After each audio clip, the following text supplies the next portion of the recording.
Assalamualaikum warahmatullahi wabarakatuh. Berjumpa bersama saya. Ini akan memberikan sebuah informasi buat teman-teman semuanya, di mana ada seorang muhibbin yang tersadarkan dari Tuban.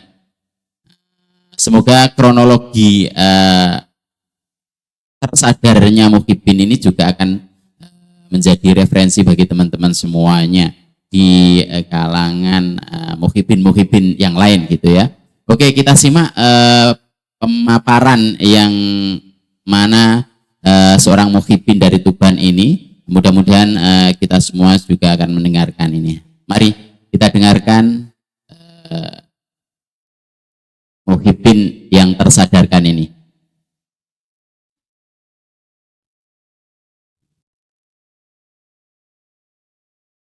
Terlibat di wilayah menjadi seorang muhibbin sampai memberanikan diri bersatu di wadah namanya dakwah pemuda Islamiyah dulu itu. Saya menyaksikan banyak ketimpangan di sana. Pernah saya hadir di daerah mana itu, Tambak Sari, wilayah Plindisan. Waktu itu kiai yang hadir Almarhumlah Kiai Ali Bahrudin, guru Torekoh Qadiriyah Wanaksobandiyah Mutabaroh. Saya termasuk santrinya. Di saat saya hadir di sana, karena kiai saya hadir, di situ ada pemandangan yang tidak indah. Ketika Habib tampil, dia tidak begitu menghargai kepada para kiai-kiai. Dianggap kayak anak kecil begitu saja. Kalau kita sudah menjadi tradisi, ketika ada orang yang kita anggap luhur, itu ketika bersalaman ya dengan sama-sama, kalau duduk ya harus duduk, bukan dalam kondisi berdiri terus salaman begitu. Begitu hinanya kiai-kiai kita, dihinakan. Dari perjalanan semacam itu menjadi apa ya, menjadi keprihatinan, termasuk saya berpikir, masuk ngene rek cucu Rasul ini. Kemudian pernah lagi ada seorang penjual kacang. Waktu itu terjadi, saya di garda terdepan waktu itu, membawa ratusan penerbang dengan jamaahnya waktu itu. Wilayah Pasuruan ke barat itu termasuk Gerongan, Raci, Petaunan, Randusari, Kerapia, itu komandonya saya. Bahkan sebelum acara itu saya kumpulkan di masjid kampung saya. Ayo seluruhnya ayo kumpul dulu, latihan dulu. Besok kita tampil dakwah pemuda Islamnya biasa. Komandannya kan ketua Robito Alawiyah itu, Habib Taufik itu yang punya panggung waktu itu. Waktu itu saya berhusnudon, sama seperti yang lain. Waktu itu saya kuper ya, nggak ngerti betul ndak, itu masih belum menseleksi sejauh kayak Kiai Maduddin. Cuma ketika tampil di sana, ketika Nun Sewu Habib Taufik mencaci, saya menyaksikan sendiri ada seorang penjual kacang waktu itu yang merokok. Kemudian pengajian sampai terhenti karena Habib Taufik mencaci dan menyuruh perokok itu untuk berhenti.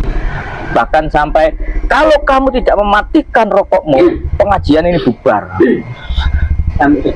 Saya prihatin waktu itu, ya Allah, atas wong betul kacang akhirnya. Itu jaraknya kalau panggung itu jauh. Jadi ini di musola, di masjid waktu itu di Ndoyo gitu. Kalau ngeregani awak iki, wah itu. Jadi dia berdiri mungkin kayak kate dadi nabi ngono. Kemudian orang yang merokok jual kacang itu gak ngerti, dia kan tidak bagian dari yang ngaji, hanya jualan kacang begitu saja. Oh, untuk pengajian saya ingin tahu rokokan, kebal kebul, nikmat. Kemudian itu di luar pagar masjid. Jadi pagar, kemudian halaman ini luas, terus baru masjid. Jauh lah. Nah, aku kaget waktu itu. Artinya begini, ya Allah, masalah sepele lah. Masalah rokokan, wong rokok rap, apalagi bukan dari jamaah yang ngaji. Orang penjual kacang. Biasa kalau ada pengajian ini orang penjual balon, penjual es, penjual kacang ini sama-sama meramaikan. Kalau di kita kan enggak. Kita sambut, ayo dodol cek rame pengajian mesisan lah wis. Ayo wis sing dodol kacang ya dodol es, ayo ramaikan semuanya, ayo berbagi rezeki kan begitu. Nah, itu gara-gara rokokan diusir. Nah, sejak saat itu saya mengambil sikap saya mufarokoh betul ini. Ini bukan panutanku, aku kudu pindah. Aku harus selesai di situ. Sejak saat itu jamaah maulid saya nggak usah melu. Merinding loh, ningali Loh, sampean merinding. Saya sangat bukan merinding lagi, mangkel kepada perilaku yang seperti itu. Saya kecewa sekali waktu itu. Kalau saya yang dicaci mungkin deringas-deringas, tapi seorang yang apa ya, dari wong yang biasa, yang nggak ngerti aturan dilarang merokok dan segalanya, hanya mengais rezeki dodolan kacang, kemudian dicaci dari panggung, yang semua mata mengarah kepada dirinya. Wah, termasuk saya ngungah. Oh bos, aku karo karpe. Ternyata wong dodolan kacang sambil merokok itu dimarahi. Di majelis ini tidak boleh merokok. Menjadi harus rasanya ini mati rokok. Nah, ono tembakau di Kadromut. Nek di Nusantara yang gue nih. Nek di Pasuruan termasuk di Indonesia. Di Indonesia iki lek dadi kiai durung ngisa rokokan, durung dadi kiai. Wes senengane kiai-kiai Nusantara iki ambek mutolaah, ambek rokokan, ambek ngopi, sampai kopi gara-gara ngopi sampai masuk surga. Gak kesuwen dadi kita cinta Habib. Kita santai saja, agama itu sebetulnya santun. Agama itu indah. Yang di apa ya? Sebarkan oleh Wali Songo itu nggak ono sing haram blas. Termasuk wayang-wayang jari haram, jari Habib haram itu enggak. Terus Gus Rahman itu malah jadi alat wayang, jadi alat untuk mencerdaskan umat, untuk mengajak umat masuk Islam. Ayo masuk, ayo syaratnya ya apa? Kartu kartis, gak usah syahadat ae. Saya asyhadu alla ilaha illallah wa asyhadu anna muhammadar rasulullah. Ya wis lho sing ngono. Ceritane juga tentang kebaikan. Bukan cerita-cerita sing model maksiat itu. Begitu bijaksananya para kiai-kiai kita, para pendahulu kita, termasuk yang diterapkan oleh Wali Songo. Dan di Nusantara ini mayoritas para ulama Idhuriyah terlibat di wilayah. Oke, demikianlah kawan-kawan. Ungkapan yang disampaikan oleh Muhyiddin yang tersadarkan dari Tuban ini, dan mudah-mudahan muhyiddin yang lain juga akan tersadarkan dengan tingkah laku oknum-oknum yang memang sudah disampaikan di video ini, dan pasti ya kita semua akan berpikir dan bertanya-tanya, apa iya sih itu keturunan Nabi? Kan begitu pertanyaannya. Tidak sesuai dengan akhlak Rasulullah Muhammad SAW. Itu yang pasti, ya, yang pasti.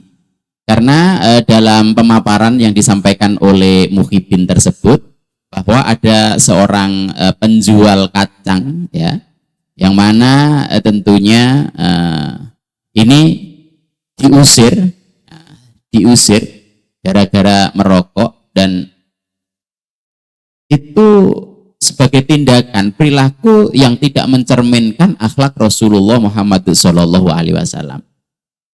Dan betul sekali Muhyiddin ini kemudian dia move on, berpindah arah, karena hati nuraninya pasti bertentangan dengan apa yang memang diajarkan Rasulullah Muhammad SAW, dan akhirnya kembali ke para kiai Nusantara.